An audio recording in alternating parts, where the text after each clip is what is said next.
Bonjour tout le monde, ça faisait un petit moment que je vous avais pas présenté les achats récents et je sais pas du tout c'est le numéro combien, mais avec les vidéos room tour j'avais arrêté les achats récents. Et ben écoutez, le temps de vous mettre toutes les room tours en ligne, j'ai accumulé pas mal de petites choses que je dois vous présenter et aujourd'hui ça sera un numéro spécial avec mes achats Black Friday et Noël. Donc il y a eu très peu de choses pour le Black Friday, c'est pour ça que j'ai combiné les deux. J'ai eu beaucoup plus de choses pour Noël, donc voilà, on va découvrir ça ensemble. Il y a un petit peu plus de high-tech que de Blu-ray, mais il y a un peu de tout en fait. Il y a du high-tech, il y a de la console, il y a du jeu vidéo, il y a du Blu-ray 4K et un steelbook. Donc on démarre juste après le générique.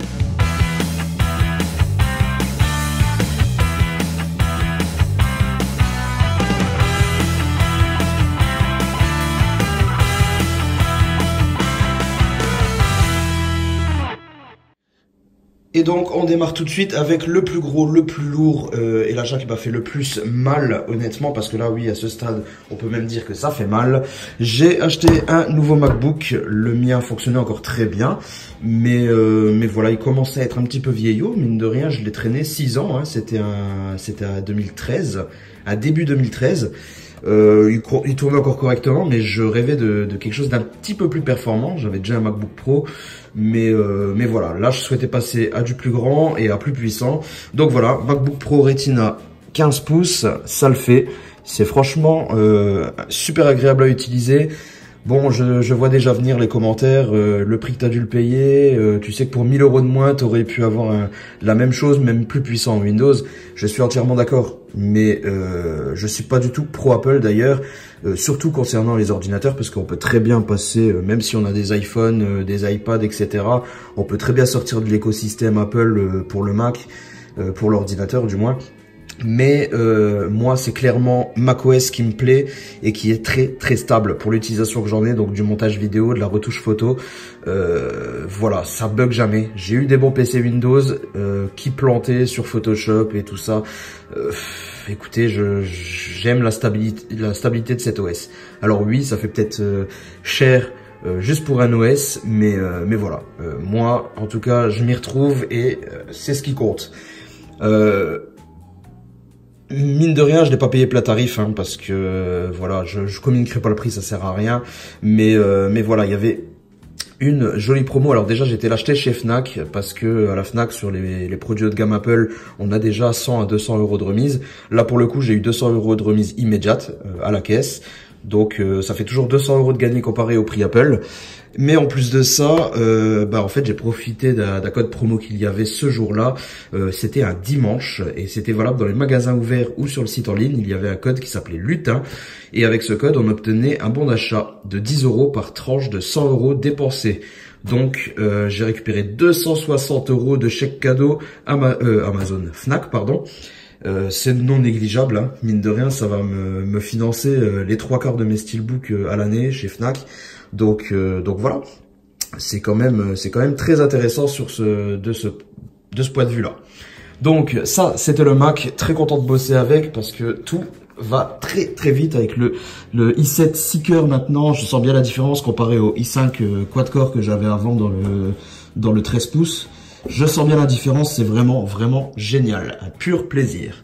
Ensuite, pour rester dans le high-tech, ça c'est un petit cadeau que j'ai fait à ma femme pour Noël. Donc voilà, elle souhaitait avoir de nouveau une tablette parce qu'on en avait une, puis on l'avait revendue parce qu'elle commençait à être vieillotte et on n'en avait jamais racheté. Bah écoutez, on a racheté un iPad, c'est pas un Pro, hein, c'est un iPad standard, le 9,7 pouces 2018. Je trouve que c'est un bon tarif pour un iPad qui est plutôt correct. Donc ça vaut 359 € si je me trompe pas chez Apple. Moi j'ai profité d'une promo de Noël chez Leclerc pour récupérer, c'était combien? C'était 20%? 15% je crois. 15% récupéré sur la carte Leclerc, et vu que je fais mes courses dans ce magasin, voilà, j'ai pu le redépenser en courses alimentaires sans problème. Donc voilà. Cet iPad, bah, ça tourne très bien, il n'y a pas de problème. Après, ça reste une tablette. C'est pas un modèle pro, hein, mais pour l'utilisation que ma femme en a, donc juste aller sur ces 3-4 applications et sur Internet le soir tranquillement sur un écran un peu plus grand que son téléphone, ça fait très bien le taf. En plus, je lui ai trouvé une belle pochette de protection sur AliExpress à 3 € je crois, qui est mieux que la Apple, je trouve, de par son pliage. Vous voyez, on peut le plier de cette manière et il tient comme ceci. Et je trouve qu'il est plus efficace que le modèle de chez Apple. Et pour 3 €, on va pas cracher dessus. Donc voilà, ça c'était la partie high-tech pure et dure, donc un peu informatique. Maintenant, on va passer à la partie jeux vidéo. Petit craquage, c'était pas du tout prévu pour cet achat, mais en fait, il y avait un jeu. Il y avait un jeu que j'avais d'emblée éliminé de ma liste des souhaits parce que c'est en fait Pokémon. Pokémon Let's Go, que j'avais éliminé de mes envies parce que tout simplement je n'ai pas la console déjà de une, et parce que en fait j'avais entendu 2-3 trucs comme quoi bah, ça ressemblerait pas aux anciens Pokémon et ça m'avait un peu déplu. Mais Dark Magikarp, notre ami Dark Magikarp, avait fait un petit live sur ce jeu Pokémon, et écoutez, j'ai vu quelques défauts hein, quand il y a joué, notamment le fait que ça a été très infantilisé et que c'est devenu très accessible même à un gosse de 4-5 ans qui sait à peine lire. Il n'y a plus vraiment de challenge, mais écoutez, ça m'a quand même attiré. J'ai eu besoin de cette dose de Pokémon, de retrouver cette dose-là. Alors bon, bah, j'ai craqué. C'est de ta faute, Darky, c'est de ta faute. J'ai été acheter la Switch édition Pokémon Pikachu. Donc voilà, elle est plutôt jolie avec ses manettes colorées dans le thème. Evoli et Pikachu, donc j'ai trouvé ça plutôt sympa. J'ai pris le pack donc avec le jeu Pokémon qui était offert avec, ainsi que la Pokéball Plus. Alors ça c'est totalement gadget, ça coûte très cher séparément, ça coûte 70 € si je me trompe pas, et je trouve ça extrêmement cher, mais pour l'utilisation que moi j'allais en avoir, c'était plutôt intéressant parce que du coup, j'ai fait découvrir Pokémon à mon fils, hein, qui a bientôt 5 ans maintenant. Et bah écoutez, avec ça, il a pu s'amuser, et puis c'était moi qui jouais, mais lui, il avait aussi la pression de jouer et voilà, de lancer la Pokéball pour attraper les Pokémon, de transférer un Pokémon dans la Pokéball pour l'entraîner en marchant, etc. C'était plutôt sympa. Vous voyez, là il y a Articodin à l'intérieur, donc voilà, même si j'ai terminé le jeu maintenant, hein, en 35 heures, je viens de le terminer, pas de faute en comble, mais voilà. Écoutez, j'avais besoin de ma dose Pokémon, je l'ai eu, je suis très content. En plus de ça, bah, voilà, j'ai fait découvrir ça à mon fils, donc j'en suis plutôt satisfait. Ensuite, bah, bien entendu, à part Pokémon qui était fourni avec, je me suis pris quelques jeux. Je me suis pris le Mario Deluxe que je viens de me prendre, celui-ci avant-hier, si je me souviens bien. Tiens, Articodin qui s'excite. Comment on éteint? Comme ça, voilà. Donc Mario Deluxe, ça c'est pour ma femme parce que elle aime bien les Mario à l'ancienne en 2D. Donc voilà, ça c'était plutôt sympa. Ensuite, j'avais pris celui-ci dès que j'ai acheté la Switch, le Mario Kart, parce que c'est toujours fun à jouer à plusieurs. Ça passe plutôt bien. Ensuite, je me suis pris à sa sortie Super Smash Bros Ultimate. Alors, je l'aime bien, même si je trouve que ça fait assez répétitif et c'est toujours un peu la même chose. Depuis l'opus qui était sorti sur GameCube, c'est toujours pareil. Bien que là, on ait énormément de personnages et tous les niveaux rencontrés jusqu'à maintenant. Quelques petits modes de jeu en plus que j'ai pas réellement bien testé. Donc voilà, mais je trouve que c'est quand même un jeu où il faut vraiment jouer de temps en temps, vite fait comme ça. Et bien sûr, plus fun à jouer à plusieurs. Et bien sûr, je me suis pris un bon petit pack qui valait le coup ces derniers temps, juste avant Noël, il me semble. C'était entre le Black Friday et Noël. Super Mario Party, celui-ci, en fait, c'est plein de mini-jeux à jouer. C'est super sympa quand vous avez 2-3 potes qui viennent à la maison. Et en plus de ça, bah, c'était un pack plutôt sympa où vous aviez le jeu, plus 2 manettes de couleur très moche, certes, mais 2 manettes fournies avec... pour je crois 75 € ou 79 €, ce qui faisait que vous aviez presque les manettes gratuitement, ou pour 10 € en gros vous aviez les manettes. Et c'est toujours assez intéressant parce que les manettes coûtent une blinde, c'est hyper cher des manettes de Switch. J'ai halluciné quand j'ai vu ça. des manettes, c'est 50 balles une, et je crois la paire c'est au moins 80-90 euros. Donc quand j'ai vu que voilà, on pouvait avoir le jeu pour 80 euros avec les manettes, je me suis dit allez hop, on fonce, même si la couleur est pas top, au moins ça permettra de jouer tranquillement à 4 à tous nos jeux. Enfin bref, voilà pour les jeux de Switch.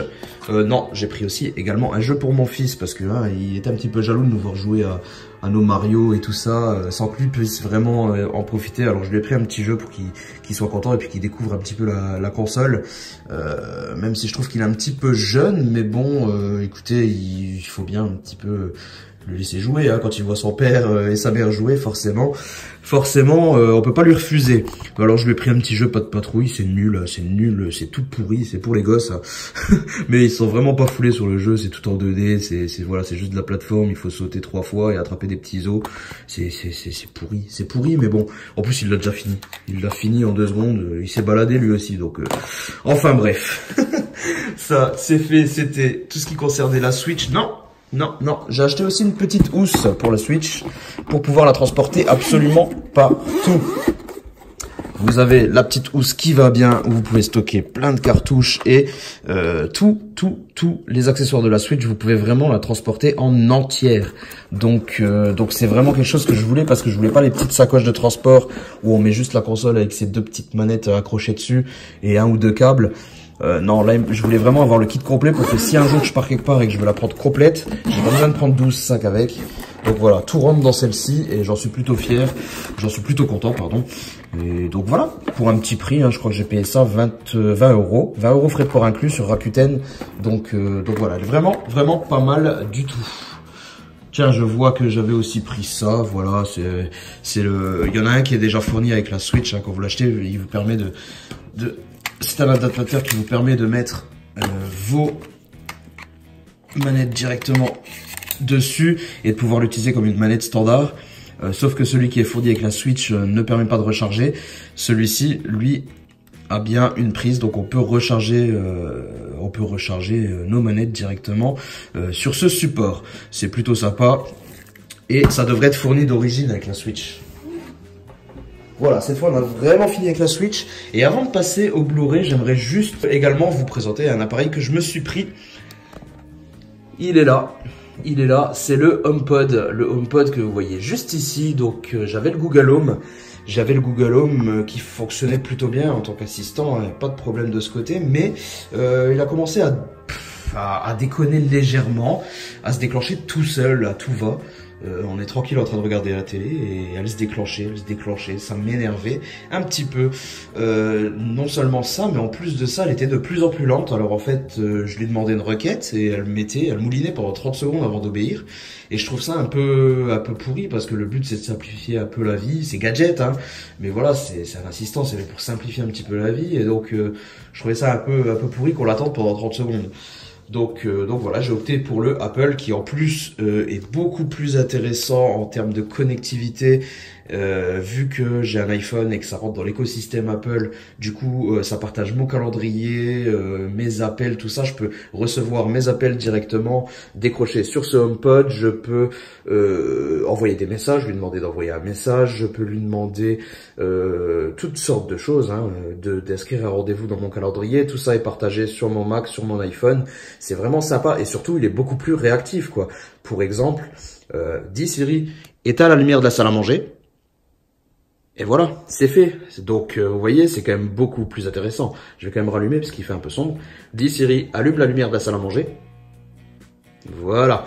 Donc non, franchement, c'est un petit peu plus cher qu'un Google Home, mais je ne regrette pas le passage à ce HomePod. En plus, le son est très correct, même si je ne l'utilise pas réellement pour ça, étant donné que j'aime pas trop les musiques envoyées en Bluetooth, vu qu'on a une perte de qualité assez phénoménale. Je préfère passer par mon home cinéma, par mon ampli et mes enceintes en câble direct avec mon baladeur, forcément.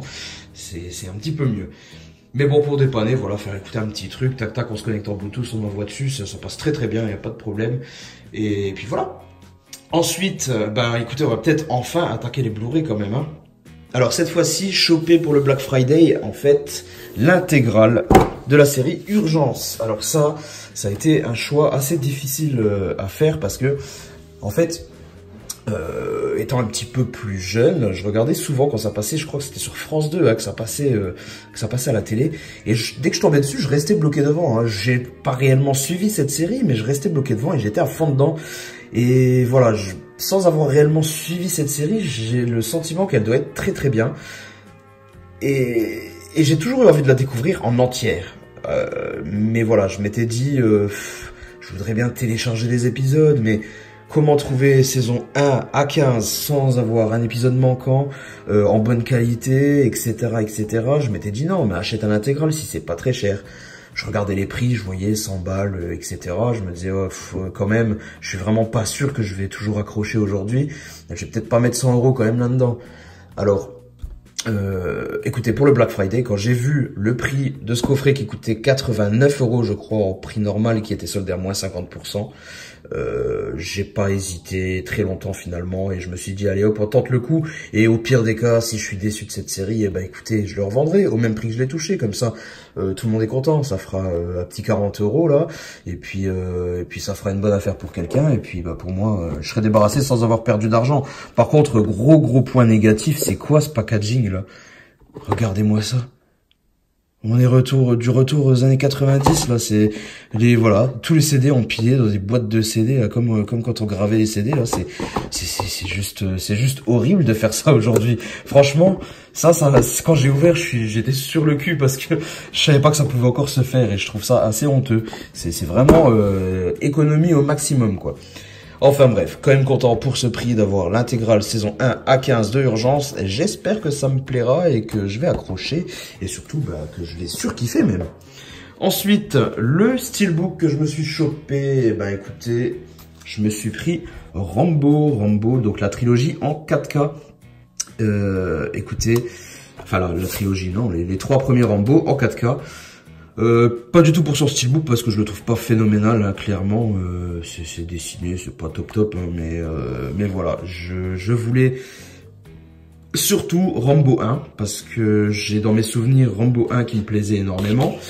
D'ailleurs je l'ai revu déjà et je ne regrette pas du tout parce que je suis très content de l'avoir pris, il est bien remasterisé et je n'avais même pas de Blu-ray pour ces films donc j'en suis plutôt satisfait. En plus de ça, le remaster est plutôt sympa. Bon, le film commence, vous allez avoir un petit peu peur, hein, il y a du grain partout, c'est un peu moche. Et puis dès qu'on arrive dans les séquences dans la forêt, c'est vraiment top qualité comparé aux anciennes éditions où c'était vraiment dégueulasse. Franchement, dans la forêt, c'est vraiment top niveau image.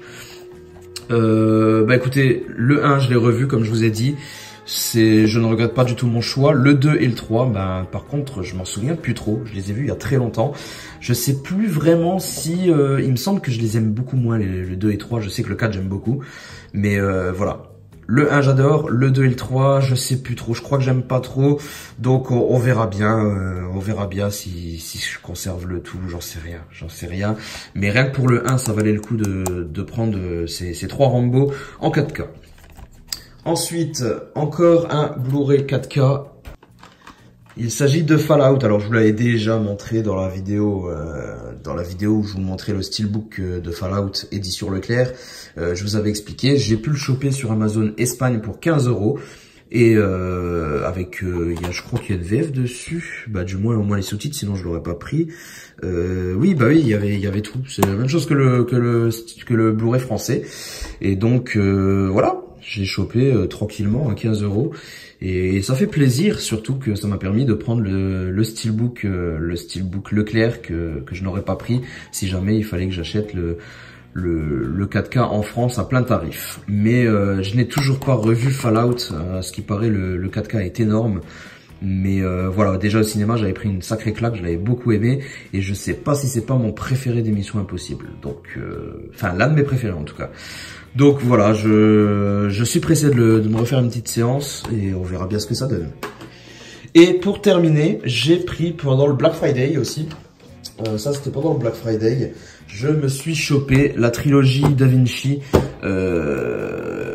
qui était à moins 50%, donc au lieu de 60 € à 30 €. Ça fait 10 balles le 4K, donc je trouve que c'est plutôt correct. Et écoutez, j'ai un peu hésité parce que Da Vinci Code j'aime énormément. En plus, je les avais pas en Blu-ray, donc ça fait ouais, c'est l'occasion de les avoir. DaVinci Code, j'aime beaucoup, donc très content. Angers Démon, j'avais bien aimé, beaucoup aimé même, mais un peu moins que DaVinci Code. Et enfin, Inferno, je ne l'ai toujours pas vu. Et ça, je sais pas pourquoi. Je ne sais pas pourquoi. Il m'attire pas des masses, mais on verra bien. Il faudra bien que je lui laisse une chance.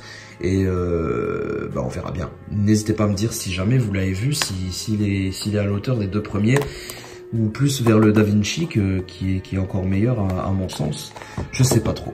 Alors cette fois-ci, on a fait le tour. Je pense que ça suffit. La vidéo est déjà assez longue. J'espère que ça vous a plu, même s'il n'y avait pas que du cinéma, hein, il y a eu un petit peu de high-tech. Mais je vous rassure, les prochaines vidéos seront beaucoup plus portées sur le cinéma parce que, je vous rassure, hein, j'en ai amassé des trucs pendant mes vidéos room tour, là, pendant ce petit mois ou deux, sans vous faire de vidéos de présentation d'achat récent. J'ai amassé pas mal de Blu-ray et de Steelbook, donc qu'il faut que je vous le présente. Et j'ai plus rien en high-tech à vous présenter d'ailleurs, donc les prochaines vidéos seront que du Blu-ray 4K, du Steelbook. On va reprendre la normale, il n'y a pas de problème. Voilà, n'hésitez pas à me dire ce que vous en avez pensé de tout ça dans la vidéo, dans les commentaires juste en dessous, pardon. Et puis on se retrouve très bientôt pour une prochaine vidéo. Portez-vous bien. Ciao tout le monde.